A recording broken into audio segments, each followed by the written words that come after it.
Here's what's coming up on today's show.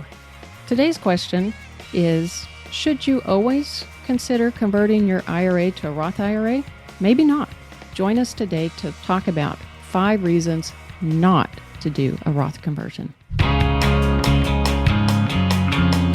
It's easy to get lost on the way to retirement. Things like taxes, improper planning, and excessive market risk can all lead you astray from your goal of a successful and happy retirement.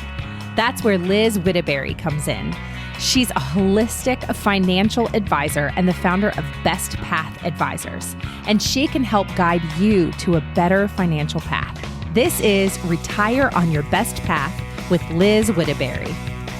Hey everybody, welcome back into the podcast. Thanks for hanging out with Liz and I as we're going to talk about today's topic here on Retire on Your Best Path with Liz Whittaberry from Best Path Advisors. She's here once again to talk with us and really curious to follow up with our conversation. Hopefully you checked out our prior podcast where we did 5 reasons to do a Roth conversion. Well, this time we're going to go over the 5 reasons to maybe not do a Roth conversion. So looking forward to diving into today's topic. As always, if you need some help, please stop by. Yeah, definitely. Please stop by our website, bestpathadvisors.com. That's bestpathadvisors.com. How have you been since the last time I chatted with you? Very good. Very good, Mark. How about you? Doing pretty good. We're into September, firmly into September by the time we're doing this podcast. So it's a little cooler, which is nice. Been looking forward to the temperatures coming down just a little bit. But we got a hot topic today because, Liz, as we said, Roth conversions have been a big piece of what advisors have been talking about all across the country for a couple of years now, really, because of the tax rates being kind of the big driver of that, again, as we discussed on the prior podcast. So this week, as we mentioned and we teased up, that we want to break down or at least look at 5 reasons to maybe not do it. So let's just start with the tax again, since that's where we started the last time. Maybe kind of the tax conversation. How would that work in the context of not doing a conversion? Yeah, and I talk with a lot of people every week about Roth conversions. Right. Because bottom line, taxes are our second biggest expense in retirement. Healthcare is the only one that's bigger than our tax costs. So to the extent that we can reduce our tax cost, we can improve our retirement. So what should I do and what can I do to reduce that future tax cost? But it's important to look at your individual situation to determine, are my personal taxes actually going to be higher in the future? We know that tax rates are going to go up. We talked about that on the last podcast. Right. That the tax rates are going up, the tax brackets are going up. So you would assume that you're going to be paying more taxes in the future. However, that may not be the case depending on what kind of income you have. How does your personal income flow through your tax return, and how will it flow through your tax return in the future? So I do find people that maybe are working now and they've got some, building some real estate as a part of their retirement, some preferential investments as a part of their retirement that are not going to be taxed as highly. And we find that their tax rate is not actually going to be higher in retirement. So if it's not going to be higher in the future, there's no point to pay more now than you would pay later. Sure. Yeah, that makes a lot of sense. And I think we also get confused about how the brackets are filled up too, right? So that tends to kind of throw people off a little bit too. Really kind of structuring and looking at how it's flowing through your personal tax bracket will go a long way towards that. So go ahead. The income tax brackets are... you start with the 10% bracket and you move from that to the 12% bracket, and then you move to the 22% bracket. And all the income that comes in fills up the lowest bracket first, and then fills up the next bracket, and then fills up the next bracket. So if your income in the future is going to be, you're going to have income that is not, you're not filling up all of those low brackets, you don't want to pay tax at a high bracket now and leave those low brackets empty in the future. You want to use the low brackets now and in the future. Look at a way to even that out so that you're using the low brackets. Don't let those go to waste, and trying to eliminate as much as you can income flowing through the high brackets. Yeah, it's almost kind of like a use or lose kind of thing, sounds like. Yes, it is. Gotcha. Okay. Very interesting for sure. What about our beneficiaries? So if our personal tax bracket could be lower, what about them? Yeah, when you're looking at your Roth conversion, whether or not to do a Roth conversion, you do want to consider what tax might your beneficiary pay. And when we talked last time, we talked about an example of Belinda who had inherited, from her mom, and she had a high-paying job and bonuses and RSUs and all of that. But not all beneficiaries work in that kind of environment. Sure. And not all beneficiaries have high income. And if your beneficiary is going to have a lower tax bracket than you are, or even an equal tax bracket to yours, then it may not make as much sense to do as much of a Roth conversion. You don't want to pay more in tax again now than they would be paying later down the road. I gotcha. Okay. So depending on their lifestyle, it can kind of flow into that conversation piece as well. Yeah. You might be somebody that has, that's in the 24% tax bracket, which is going to end up going to 28% when Tax Cuts and Jobs Act expires. Right. But you might have, 3 or 4 children, and they're in the 22% bracket, or maybe even a couple of them are in a lower bracket. Gotcha. Well, you can divide that IRA up between those children that are in lower tax brackets, and there's actually less tax being paid on that balance. And so that is, it's important to try to estimate that as much as you can. Okay. And does that go across for multiple beneficiaries, I would assume? Yes. Okay. All right. So talking about the 5 reasons here to possibly not do one, the charity conversation, we didn't touch on that one as much on the reasons to do, but that could be something that people want to do. And I think that's probably more with the RMD, right? It's like, well, I have to take this money. I didn't do a conversion. I don't need it. People often think about wanting to give to charity. So how does that fit into the not doing a conversion? Is it for that reason that I just highlighted? Yes. If you are a person who gives to your church or gives to other charities, and I have a lot of clients that give to their church and give quite a bit of money to charities, you can use money from your IRA to give to your church or your charity, and no one pays any tax on those dollars. Right. You zap it over, but it has to be direct, correct? It has to be direct. So that is called a qualified charitable distribution while you're living. Okay. You can do a qualified charitable distribution. You've got to be 70 and a half or older, but you can have your IRA send the money directly to your church. You never receive the money in your hand. You don't pay any income tax on those dollars.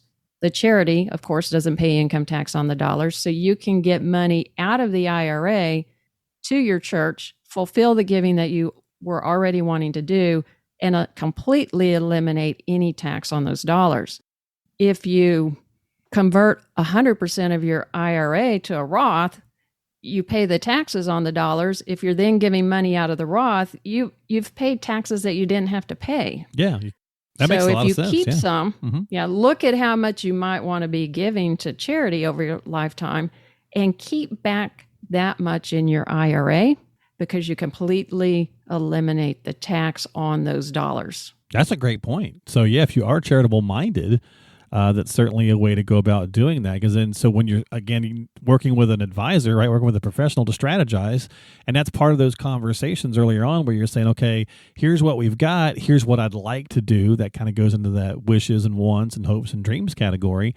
That allows you, Liz, to then go through and craft strategies like this where you say, okay, we're going to convert X amount of money over, but then we're also going to leave some here for something just like the charity conversation. That's a great point. I like that. Yeah, I actually just went through that with a client, and we looked at, they have a very nice amount in IRA and 401k, and we looked at keeping back maybe about $250,000 that's going to fund their regular tithe that they give. That's going to fund that with growth on those assets, going to fund that over their lifetime, and converting the rest of the money over the next 4 years, converting those dollars to a Roth because they don't need them to live off of.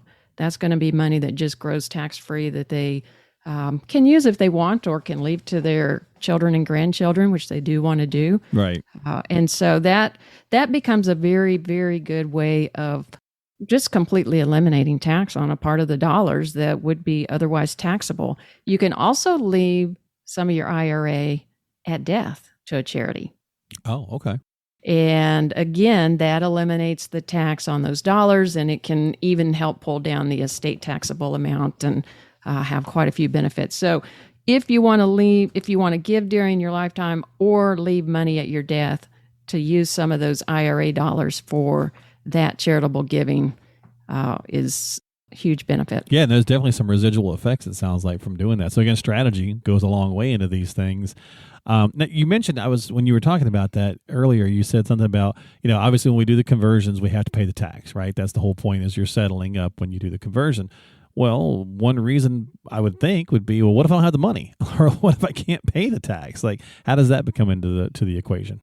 When we're talking about doing Roth conversions, if you Google it, you'll see that there's a lot of recommendation to pay the tax from other money, not out of the IRA. And there's two reasons for that. One is when you convert the IRA to the Roth, if you move the full amount of the conversion, let's say you're going to do a $100,000 conversion and you're going to owe $20,000 in tax on that, just as some rough numbers. Sure. If you Okay. move the full $100,000 into the Roth, you get that full $100,000 sheltered in that tax-free Roth bucket. So going forward, you've got to have it there for 5 years and be 59 and a half. But going forward, you've got no tax on the 100,000 plus all the growth that generates over your lifetime. Right. When you go to pull it out. Right. When you go to pull it out. But that would mean that you have to pay that 20,000 in tax from other money. You can pay the tax out of the conversion. So you take the 100,000, you send 20,000 for tax, you get 80,000 in the Roth. Mm-hmm. So there's a bigger benefit to you over your lifetime. If you get the full amount into the Roth, you pay the tax from other money. But Makes where sense. it could be detrimental, where you would really have to think twice about doing the conversion if you didn't have the money to pay elsewhere, is if you're under 59 and a half. If you're under 59 and a half and you pay the tax out of the IRA, that 20,000 goes as a tax payment. You're under 59 and a half, that's counted as a distribution from your IRA, and you have a 10% tax penalty on that. So you've suddenly significantly increased the tax cost of doing this conversion because you're under 59 and a half. So you need to realize that once you're over 59 and a half, that doesn't come into play. You don't have that 10% tax penalty anymore. So then it's a matter of where does it make the most sense to pay the tax from? And you may have to pay it from the IRA, or you may be able to pay it elsewhere and get, more into the Roth. But that would be one some other reason. bucket, right? So having another bucket of money, is that ideal then? Paying it from another location if possible? It is ideal. And it really is necessary if you're under 59 and a half, because if you don't want to pay a 10% tax penalty to do a Roth conversion. Stack that on top of it and you're like, well, this doesn't make a whole lot of sense. Well, and again, that's the topic this week, is reasons maybe to not do a Roth conversion. What about, you mentioned the 5 years, like when going to a Roth, and I know there's the little rule on that. So what if you do need the money in 5 years? So what are some breakdowns there? Yes, that would be a reason not to do a Roth conversion as well. And again, it depends on age. When you're under 59 and a half, it's much more restrictive. If you're over 59 and a half, then again, you're not going to have that 10% tax penalty. If you're under 59 and a half, you will have the 10% tax penalty. So the thing to understand about money that you convert to a Roth, you're moving that out of your IRA, you're paying the taxes on it, you're putting the converted amount into the Roth. You can always get your contributions back with no tax. You can get the conversion amount back with no tax because you paid tax on it when you converted it. Right. But if you're under 59 and a half, you would pay the 10% tax penalty on the converted amount. That's because if you had just taken it directly out of your IRA under 59 and a half, you would have paid the 10% tax penalty. So the IRS is saying you can't avoid that 10% tax penalty by using this Roth account as this intermediary. If you're under 59 and a half, you have to leave it there, for that 5-year holding period and past 59 and a half. Gotcha. Once you've had the money in the Roth IRA for 5 years and you're over 59 and a half, then you can take your money back with no tax because you've already paid tax on it, but you can also get the earnings with no tax. Okay. So the earnings come out tax-free at that point in time.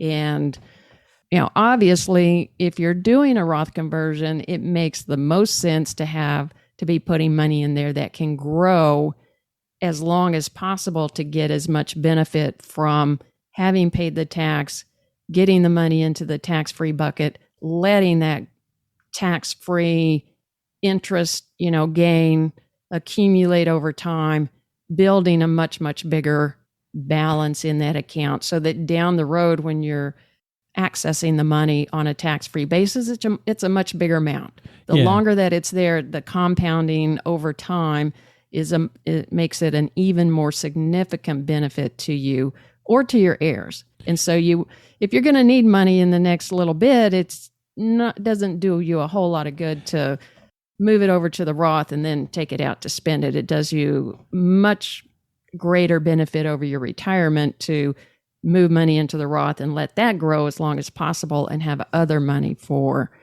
the spending that you're going to need to do in the next 5 years. Yes, the appealing side, right? As you go, well, I want to convert this so I can pay so I can take advantage of the taxes being on sale. Again, we kind of hear that as a big selling point. But then you're saying, well, I'm going to use this within a couple of years to take this big family vacation, or I'm going to pay for my kid's destination wedding or something like that.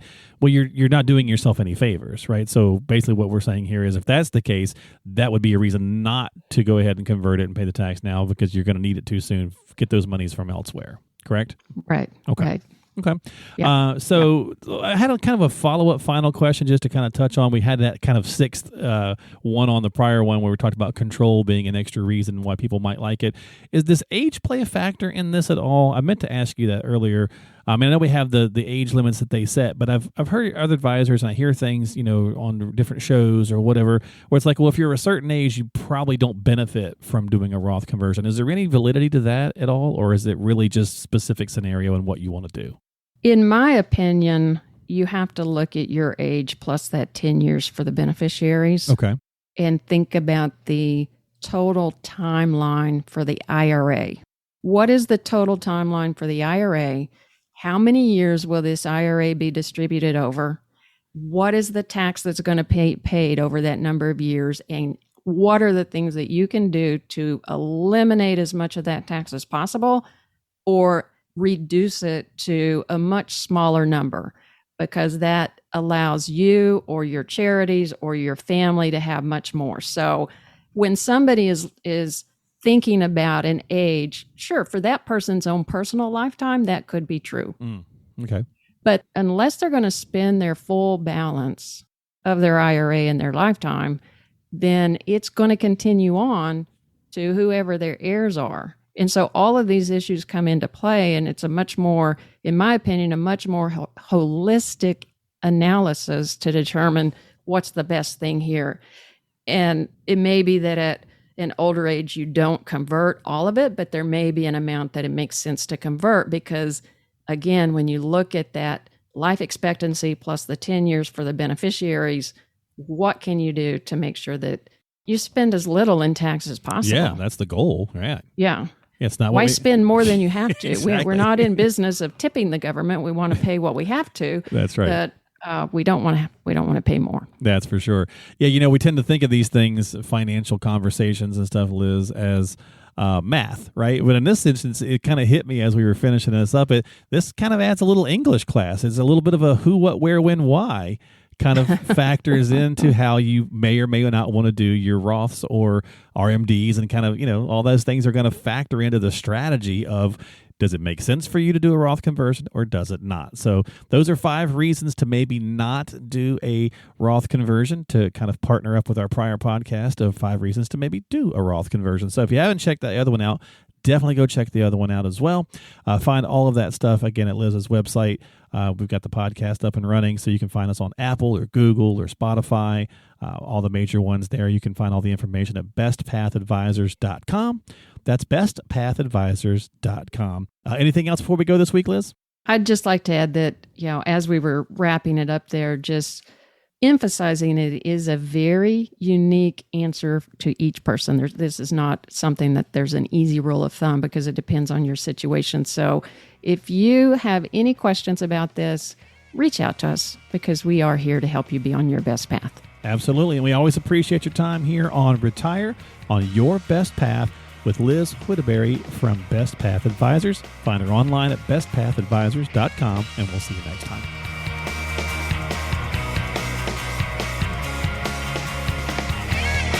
The preceding program is sponsored by Best Path Advisors, which is solely responsible for its content. Securities offered through J.W. Cole Financial, member FINRA SIPC.